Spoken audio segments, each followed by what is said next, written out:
நாளைய தினம் அவர் முதலமைச்சராக பதவியேற்கிறார். இதுவரையிலும் பல்வேறு தன் வாழ்நாளில் பல்வேறு காலகட்டங்களில் பல்வேறு நிலைகளில் இருக்கக்கூடிய தமிழக வெற்றிக் கழகத்தினுடைய தலைவர் விஜய் இந்த முறை நாளையிலிருந்து முதலமைச்சர் விஜயாக தமிழ்நாட்டுக்கு அறியப்பட இருக்கிறார். அவருடைய பயணம் என்பது வாழ்க்கை பயணம் என்பது திரைத்துறையில் தொடங்கும் பொழுது ஒரு கதாநாயகனாக தொடங்கிய அந்த வாழ்க்கை பின் நாட்களில் தொடர்ந்து திரையுலகில் ஒரு மாஸ் ஹீரோவாக உருவாகி இளைய தளபதி என்ற இடத்திலிருந்து வந்தவர். பிறகு தளபதி என்ற திரை பயணத்துல மாறி அவர் தமிழகம் முழுவதும் ஒரு கரிஸ்மேட்டிக் மாஸ் ஹீரோ என்ற இடத்துக்கு வந்திருந்தார்.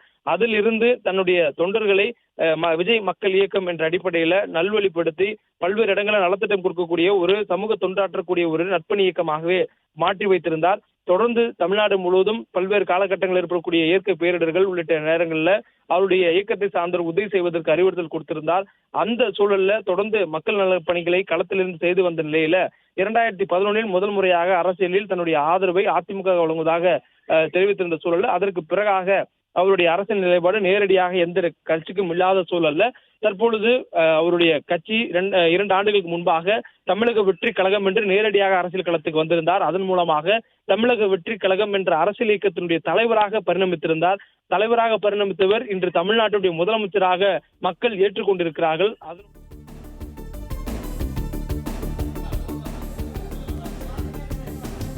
முதலமைச்சராக நாளை பதவியேற்கிறார் விஜய். விவரங்களை செய்தியாளர் ராஜகுமரன் வழங்கிட கேட்கலாம். ராஜகுமரன், நாளை காலை நேரு உள் விளையாட்டு அரங்கத்தில் முதலமைச்சராக விஜய் பதவியேற்க உள்ளதாக தகவல் கிடைத்திருக்கிறது. கூடுதல் விவரங்கள் ராஜகுமரன். பதவியேற்பு விழாவை நாளையே நடத்த வேண்டும் என ஆளுநரை சந்தித்து கோரிக்கை விடுத்திருக்கின்றனர் தமிழக வெற்றி கழகத்தினர். தமிழ்நாட்டினுடைய ஆளுநர் அர்லேக்கரை சந்தித்திருக்கக்கூடிய தமிழக வெற்றி கழக தலைவர் விஜய் பெரும்பான்மை வேண்டும் என்று குறிப்பிட்டிருந்த ஆளுநரிடம் 2 முறை தன்னை வழி அனுப்பி வைத்திருந்த ஆளுநரிடம் பெரும்பான்மைக்கு தேவையான இடங்கள் இருக்கின்றன, அதற்கும் கூடுதலாக இடங்கள் வேண்டுமானாலும் சட்டப்பேரவையில் அதை நிரூபிக்க தயாராக இருக்கின்றோம் என்று சொல்லி தங்கள் தரப்பில் கொண்டு வந்திருந்த அந்த ஆவணங்களை வழங்கி இருக்கின்றார்கள்.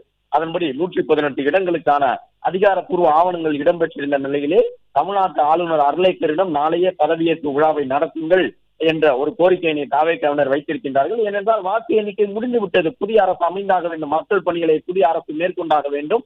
இன்னும் அதிகாரிகள் மட்டுமே இருந்தால் அமைச்சு பணிகள் நடைபெறாது, அரசு பணிகள் தொய்வடைந்து போய்விடும். எனவே ஒரு மக்கள் நலனில் அக்கறை கொண்டவர்கள், அதாவது இனிமேல் 5 ஆண்டுகள் தமிழ்நாட்டை வழிநடத்த போகின்ற ஒரு நிலைக்கு வந்திருக்கக்கூடியவர்களுக்கு அந்த ஒரு பொறுப்புணர்வு உண்டு. எனவே அடுத்த நிமிடமே ஆட்சி கட்டிலில் அமர்ந்து அந்த அரசை நடத்த வேண்டும் என்கின்ற ஒரு தவிப்பு அவர்களுக்கு இருக்கும். அந்த அடிப்படையில் தான் தமிழக வெற்றி கழகத்தினர் நாளையே பதவியேற்பு விழாவை நீங்கள் நடத்த வேண்டும் என்று ஆளுநர் வசம் கோரிக்கை வைத்திருக்கின்றார்கள். கடந்த 2 நாட்களாக திருப்பி அனுப்பப்பட்டிருந்த விஜய் இப்பொழுது மீண்டும் ஆளுநர் மாளிகையிலிருந்து வழி அனுப்பி வைக்கப்பட்டால் தமிழ்நாட்டினுடைய முதலமைச்சராக அவர் மாறுவதற்கான அந்த ஒரு அதிகாரத்தோடு தான் வெளியில் வருவார் என்பதை பார்க்க முடிகின்றது. இன்னும் சற்று நேரத்தில் தாவேகா தலைவர் விஜயனுடைய இல்லத்திற்கு பட்டினப்பாக்கத்திற்கோ அல்லது நீலாங்கரைக்கோ அரசு தரப்பு கான்வாய் வாகனங்கள், பாதுகாப்பு வாகனங்கள் வர இருக்கின்றன.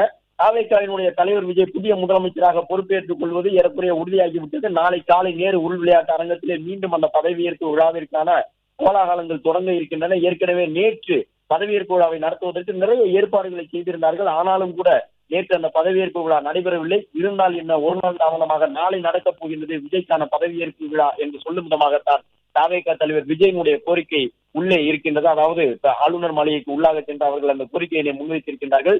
நேரம் ஆக ஆக தாவேகா தலைவர் விஜயனுடைய பனையூர் அலுவலகத்திலும் நீலாங்கரை மற்றும் பட்டினப்பாக்கம் இல்லத்திலும் நிறைய பேர் ஒன்று கூடி கொண்டிருப்பதை பார்க்க முடியுது. வெற்றி கொண்டாட்டத்தை அவர்கள் தொடங்கி இருக்கின்றார்கள். தாவேகா தலைவர் விஜய் 108 இடங்களை பெற்றது அவர்களுக்கு வெற்றியாக இருந்தது. இப்பொழுது தாவேகா தலைவர் விஜய் முதலமைச்சராக போவதும் வெற்றியாக அவர்களுக்கு அமைந்திருக்கின்றது. தமிழக வெற்றி கழக தலைவர் விஜய் ஆளுநர் அர்லேக்கரை சந்தித்து மீண்டும் ஒரு பொன்னாடை போர்த்தி இருக்கின்றார். இது 3வது பொன்னாடையாக இருக்கும். 2 முறை பொன்னாடை போர்த்தி விட்டு வெறுமனவே திரும்பி சென்றிருந்தார். தாவேகா தலைவராக சென்றிருந்தார். தனிப்பெரும்பான்மை பெற்ற கட்சியினுடைய தலைவராகத்தான் சென்றாரே தவிர, ஆனால் இந்த முறை தமிழ்நாட்டினுடைய முதலமைச்சராக தனக்கு பதவி பிரமாணம் செய்து வைக்க வேண்டும் என்கின்ற அந்த முடிவோடு அர்லேக்கரை சந்தித்திருக்கின்றார். இனி புதிய விதிகள் எதுவும் கிடையாது. இருக்கக்கூடிய விதிகள் எல்லாம் பயன்படுத்தப்பட்டு விட்டது. இப்பொழுது இருக்கக்கூடிய விதி அவர்கள் கோரிக்கையை ஏற்று அவர்களுக்கு பதவி பிரமாணம் செய்து வைக்க வேண்டும் என்பதுதான் என்ற அடிப்படையிலே தமிழ்நாட்டினுடைய ஆளுநராக இருக்கக்கூடிய அர்லேக்கர் அவர்கள் கேரள மாநிலத்திற்கான தன்னுடைய பயணத்தை மீண்டும் ஒரு நாள் ஒத்தி வைத்துவிட்டு நாளை நடைபெறப் போகின்ற அந்த பதவியேற்பு விழாவில் பங்கேற்க கூடும் என்று எதிர்பார்க்கப்படுகின்றது. பிளே ஸ்டோர் மற்றும் ஆப் ஸ்டோரில் இருந்து பாலிமர் செயலியை QR கோடு மூலம் பதிவிறக்கம் செய்யுங்கள். செய்திகளை உடனுக்குடன் பெறுங்கள்.